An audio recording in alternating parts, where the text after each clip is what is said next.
আজকে বন্ধের কারণে যারা অফিসে এসে দেখা করতে পারলে না তাদের জন্য আমি নেক্সট জানাতে চাইছি 30 তারিখে 30 আগস্ট আমি বর্ধমানের অফিসে থাকবো। তোমরা যারা জবে যেতে চাইছো নিজের সিভি অর্থাৎ বায়োডাটা বা কারিকুলাম ভিটাই নিয়ে বর্ধমানে আমাদের নতুন অফিসে আসবে। পুরনো অফিসে আমি থাকবো না, নতুন অফিসে থাকবো গোলাপবাগ লোকেশনে। মাধ্যমিক পাস থেকে শুরু করে উচ্চ মাধ্যমিক পাস, যারা ডিপ্লোমা আইটিআই বা বিটেক আছো সকলের জন্য বিভিন্ন অপরচুনিটি রয়েছে। ইভেন এমবিএ স্টুডেন্টদের জন্য আমরা এরপর বিভিন্ন অপরচুনিটিস নিয়ে আসছি। তো তোমরা যদি চাকরিতে জয়েন করতে চাইছো আর নতুন নতুন আরও কিছু কোম্পানি রয়েছে, যারা এই সেপ্টেম্বর মাসেই যেতে চাইছো তাদের কাছে সুযোগ রয়েছে।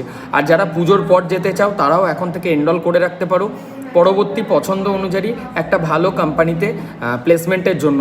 আর আমাদের সমস্ত প্লেসমেন্ট প্রোডাকশন কোর্সের মাধ্যমে হয়ে থাকে টেকনিক্যাল স্টুডেন্টদের জন্য, আর নন টেকনিক্যালদের জন্য আত্মনির্ভর কোর্সের মাধ্যমে। ডিটেলস জানতে আমাদের হোয়াটসঅ্যাপে তোমরা কন্ট্যাক্ট করো আর হোয়াটসঅ্যাপ গ্রুপে জয়েন।